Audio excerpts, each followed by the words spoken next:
Hello and welcome back to Tom's Garage, and in this video I'm going to find out, is the MG ZS Hybrid the best cheap SUV here in the UK?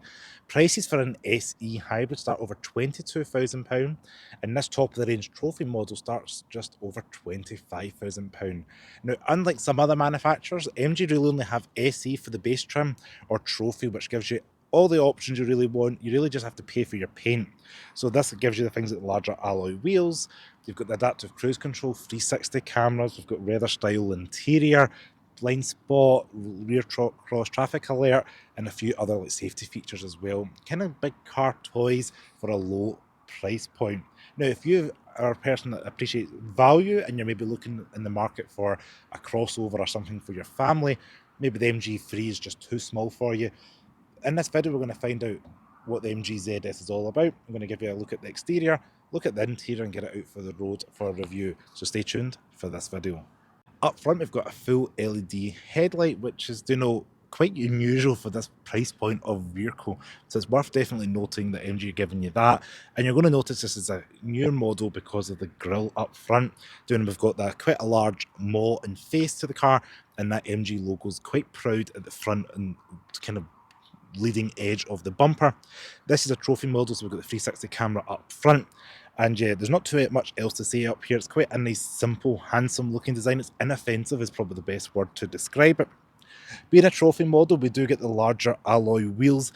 These are 18-inch two-tone. You can get 17 if you go for the SE trim.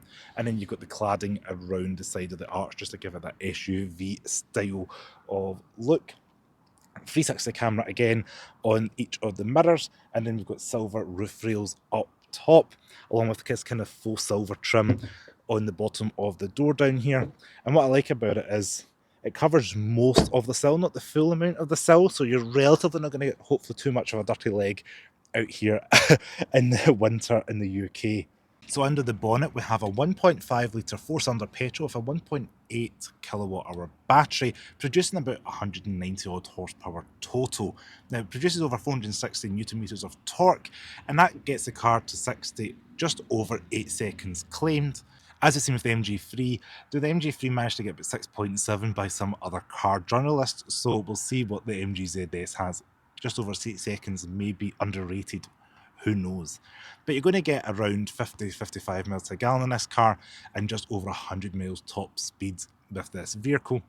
Again, you're realistically not going to be buying this car to be doing autobahn stretches. It's going to be more than adequate around town and doing the school run, living your day-to-day life. So down below, we're going to see this fog light right in the middle. Now, this reminds me of an F1 car, and I don't know why, but I thought it's quite a unique detail having a vertical fog light right in the centre of the bumper here. Now, we do have two exhausts here, which are fake, obviously being regulatory for most of the world, but we do have the exhaust underneath, which you can't really see. We've got parking sensors, a reversing camera, MG badge, and over 400 litres of boot space. 440 litres is what you're going to see, which is more than what you would see on a Toyota Yaris Cross. It does have a useful floor that can move up and down. Lift that out and you can have it relatively flat like so, and raise that up or lower it if you need to get taller items in. Cargo nets around the side, tie down hooks, parcel shelf, and crucially 60-40 split fold seats, which we did not see in the MG3, so that's a little bit more versatility in this ZS model. So we'll go ahead and fold the seat up. What I like is the seat belt's not really intruding into the side of the seat. That is good consumer advice, because not too many cars have got something that prevents the seat belt getting caught when you put the seat up. We do have the child seat anchors there, which are quite visible without having to reveal a bit of Velcro material. Now, sitting behind myself, knee room and leg room is not too bad because the seat's quite high up. I can put my foot underneath the driver quite comfortably. I'm 5'11", I've got a couple of inches of knee room. Because of the boxy design shape, headroom is actually really good. In this trophy model, we do have little map pockets behind each of the seats here to give you doing a little bit extra storage. They are lined with kind of like this foamy material, so nothing's going to really scratch up back there. We do have a USB-A charger back here with two vents. The middle seat, a little bit like what we've seen in the MG3, is we've not got a massive transmission hump. And again, carrying 3 abreast, maybe teenagers, young children would be fine.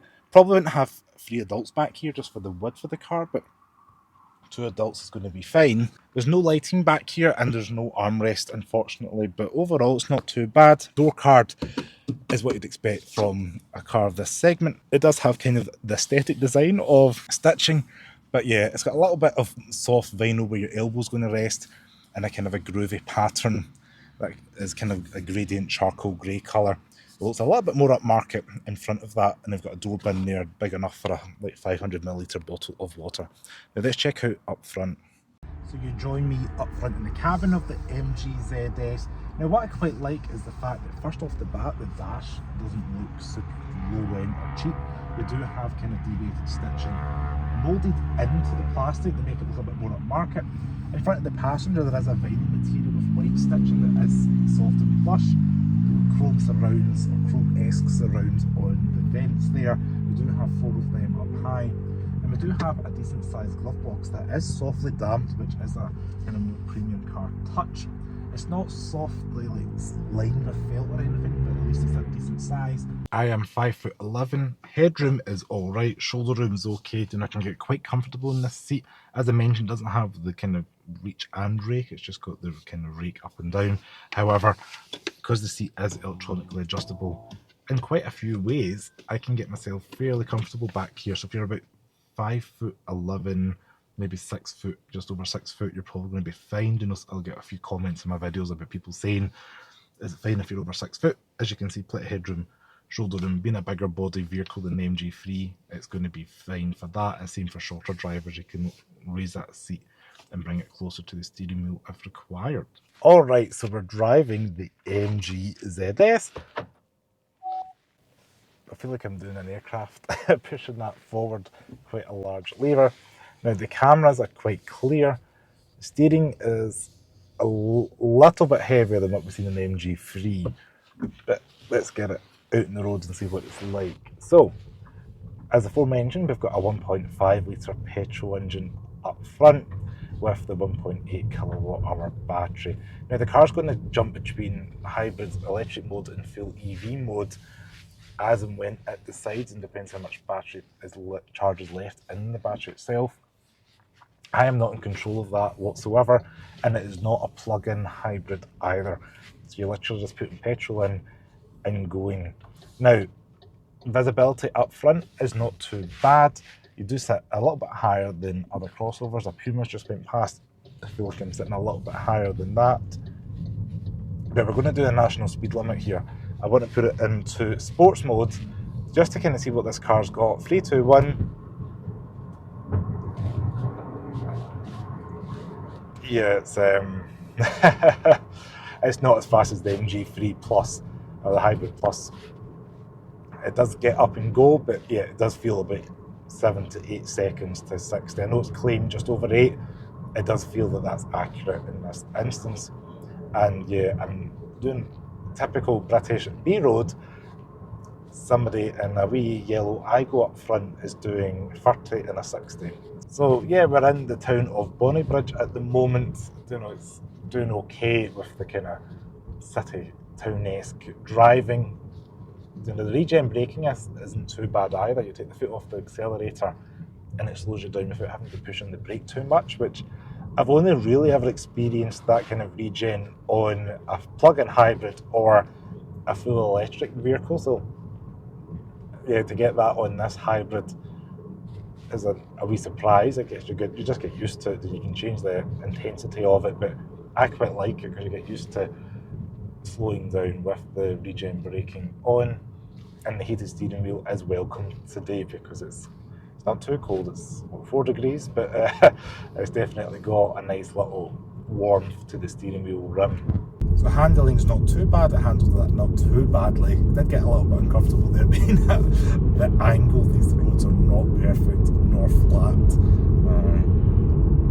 But yeah, so to answer the question we asked at the beginning of the video in terms of is this the best cheap car in the UK? Well, it definitely does a lot of things right. You know, it's giving you space, practicality, technology, which a lot of people value for a day-to-day commuter. It's got a 7-year warranty as well in the UK.